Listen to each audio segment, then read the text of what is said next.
everybody. Today is Ask Me Anything, and this version of A-List is live. We are living extremely dangerously today because my son didn't take a nap, and by the way, smeared a poopy diaper into the carpet minutes before this was to begin. So, you know, they could pop down here at any minute. Are you guys ready? I'm ready. I like to live dangerously. I don't know about you. So today we're going to have Allison, who's behind the camera as usual, ask us some questions from people who have questions about real estate. Hit me with the first one, Allison. All right. So the first one we have is from Jay from Clarksburg. Mm-hmm. And he asks, the stock market is looking a little volatile. Mm-hmm. What do you think of real estate being a place to park my money? So, obviously, I am a little biased, but, I mean, real estate is always good if you're in there for the long haul. We're not talking a year, 2 years, and then selling it and buying another investment property. You're literally, with an investment property, you're going to buy it, you're going to pay the mortgage that your, renters are obviously giving you, and then you're not going to look at the mortgage statement for like 5 to 10 years, because it doesn't pay off in the long run unless that's your plan. So obviously, I mean, real estate, Brandon Clark, my friend, the tax person, the accountant, that's what they're called, accountant. Brandon does more than just my taxes, but accountants will tell you to be diverse, right? So I have to be, I have to be a responsible friend. Brandon would say, make sure that your assets are invested in in a variety of places, but it's super important that real estate be one of those places, because it is one of those things that's going to pay off over the course of the years and without you even really having to do very much. So yeah, do it. I mean, stock market is crazy right now, and next year is not going to get much better. Is that good? No, it's great. All right, let's go. Next one. You're on fire. Kate from Mount Airy. Uh-huh. What is a good investment to make in your home before trying to sell? Okay. Like, what are we putting money into? What improvements are we trying to put our money in? Yes. Okay, what are good improvements to do? Got it.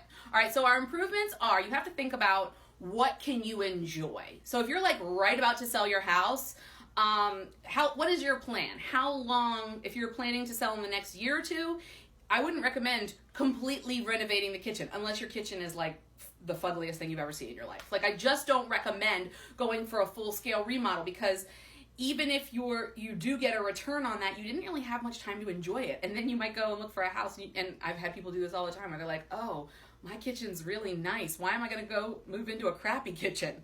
That's kind of sometimes a mental hurdle to get over. So my thoughts would be upgrade some of the major systems, maybe upgrade things like carpet or any kind of flooring, like maybe your floors are like really, really busted and you're like, let's just put some carpet over it.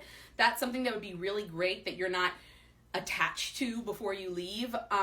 The big money makers is kitchens, bedrooms, and adding any additional square footage.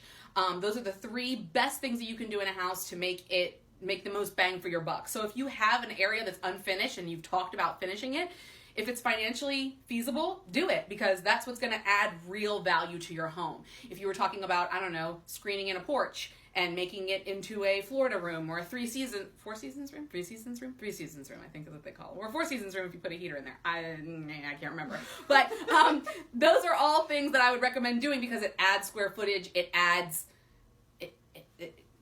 It's going to help when you sell your house. Yeah, it definitely adds value to your home. Exactly, yeah. If you're planning on staying for 5 years, renovate your kitchen now. Get your enjoyment out of it, and then you can say, yeah, it's pretty much new. Like, we renovated it very recently, and it'll probably have a higher chance of staying on trend with, like, home decor trends. Yeah. My kid is screaming upstairs. All right, let's go. Okay. All right. So our next question is from Alyssa from Baltimore. Mm-hmm. What is more advantageous, fixing up a house or selling as is? Fixing up her house or selling as is. Allison, will you go please check my son? Yes. Thank you. Oh my gosh. Fixing up a house or selling it as is. Once again, it has to do with the amount of time that you're going to be there. If you redo a kitchen, I think he's done crying. Crying. If you redo a whole kitchen, it's not worth throwing $30,000 into it to move next month. You're not going to get the bang for your buck. In this market that we're in right now, with still lower inventory, I really recommend that sellers do things as is. I'll give you an example. We're selling a condo right now. I think to get it to, we had to sell it about, I would say, $15,000 to $20,000 under the value of the highest selling condos in that building. And I told my sellers, not only, well, they were also from out of town, but why are we going to dump minimum of $15,000 into this house? Not to mention the logistical nightmare of calling contractors and organizing all of this stuff to get done while they have a tenant in there. So like, you know, you have to think you have to get that person out and do this and do that. Like, it's much easier to just take a lower price, cut your losses, sell it as is, and just walk away. As is, people think that as is a red flag. And it's really not. Even if there's something, let's say there's a big thing that comes in the as is, the seller can still say, hey man, sorry, we didn't know, we can swoop in and we'll help you out. As is not necessarily the end all be all. There's still always room for negotiations, right? There's always room for negotiations. Always. Let's see. Yeah, okay, go ahead. Oh good, no crying. No crying, no crying, yes. So this one comes from Chris from Frederick. Chris from Frederick. I think I know Chris from Frederick. I think you do too. Okay. He's asking, is it possible to get a mortgage below $1,000? Ooh. And if not, can mortgages be affordable? Okay. Well, can you get a mortgage under $1,000? Yes. Not in Frederick. I don't think it's possible in Frederick. Right now with interest rates, maybe if you say, oh, well, mine was, okay, that doesn't matter. We're talking about right now. Right. If you were to live somewhere else, I would say probably more like Washington County, maybe certain parts of Carroll County. Not really. West Virginia, yes, of course, you can get a mortgage for under $1,000. However, when you're doing your own personal mortgage calculation, you need to think that it's not like renting, where when you pay out $1,000, that's it. You're out $1,000. Money you get at the end of the year, the tax benefit from the interest, right? So even though you're thinking in your head, I can afford $1,000, once you factor in how much you get as a tax benefit at the end of the year, you might actually mentally be able to afford something more like $1,200 or $1,300. You need to talk to a lender, you need to talk to your tax person, and you need to really go through the options, because just because you're used to paying $1,000, I mean, renting is literally flushing money down the toilet. While purchasing a home, there are lots and lots of benefits to it. So you need to kind of rethink your framework there and see if $1,000 is really your cutoff. But if so, I mean, we still have people who are getting $800, $900 mortgages in Hagerstown and other parts of Washington County. Is that good? Love it. All right. You should. You're part of the team. Come on. I love everything. And guys, I haven't cursed yet. Can I just get a little... Ooh. This is good for her so far. I know. You guys don't see the edited out because it just... No, they did. If you haven't, please check the blooper reel. Yeah. Because there's a lot. There's a lot. All right. So we have one more question. Okay. This is from Madeline from Silver Spring. Mm-hmm. What are the top 3 things to consider when looking for a house? Distractions aside. Yes. Okay. So a lot of people go into a house and see pretty finishes, pretty things. And then you peel back the layers and it's not so pretty. So the top 3 things that I would say, get all distractions aside. Thing number 1, the age of the major systems in the home. How old is the HVAC? How old is the roof? How old is, I don't know. I'm trying to think, like the major systems in the house. How old is the plumbing? Now, water heater is still somewhat affordable. I mean, it's less than $1,000. Affordable, but still not something. Yeah, look at it, but you don't want it to be like bust the second day you live there. Right. If it's on a septic, make sure you get that septic inspection back and you really price out how much, because a septic can add up. Same with a well. You need to check the age of the major systems in the house. That will help you to make a better guess, and you have to not look at all the pretty things, the pretty little distractions in the house. The potential, you have to get creative. People who are my age, I love you guys, millennials, but you're not creative when you go into these houses. Like, okay, yes, these people use this as a sitting room, but can you just like freaking think of it as a dining room? Like, you're killing me right now. Just be a little more creative. Try and figure out, okay, maybe we can refinish this unfinished room and make it in some usable space that I need, right? Just because you play the ukulele doesn't mean that the seller is going to have a ukulele room, okay? Like, that's like a specified thing for you, and please don't drag us down with your ukulele business, okay?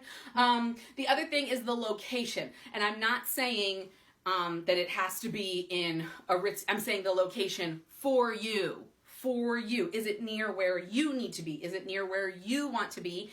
And, I've had people who think that, okay, well, I only want to live, they think I'm going to live in Frederick. Well, in reality, they decide to move somewhere, like, because they have to drive to DC every day, right? But you could probably live anywhere kind of in that 40-mile radius away from DC. Maybe if you were to switch your, I don't know, feelers, pointers, I don't know, I'm uncomfortable with this whole thing right now. But if you were to just think about it, like, oh, okay, oh no, I actually do like that city. Oh, okay, let's go drive out there and see what's around there. That's another thing that realtors love when you do.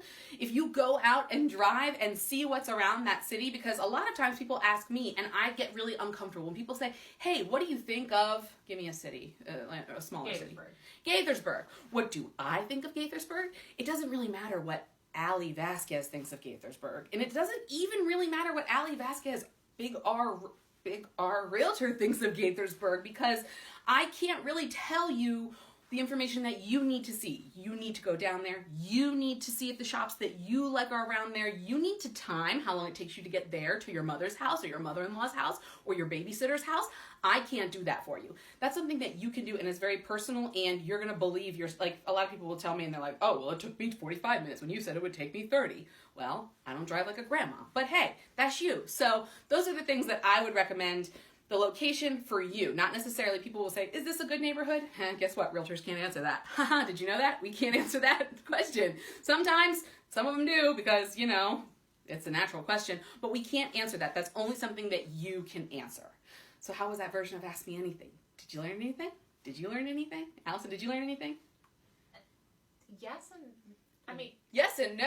I'm not going to say no, like yes and more yes. Like, yes and more yes. There we go. I was about to say you're fired. You're actually termination. 2 weeks notice? No? Okay. All right. Sounds good. Well, you can fire me now. I fire you at least once a week, so it's That's fine. true. Usually for stuff like, will you deliver me a coffee in the next 5 minutes? If you don't, you're fired. That's usually how Allison gets fired once a week. But, you know, just file a lawsuit later. Uh-oh, Sebastian's calling me. Okay, so that has been a great first episode of the A-List for 2019, doing it live, and I can't wait to see you guys next week. It's going to be a surprise what we have for you next week. You're not allowed to know.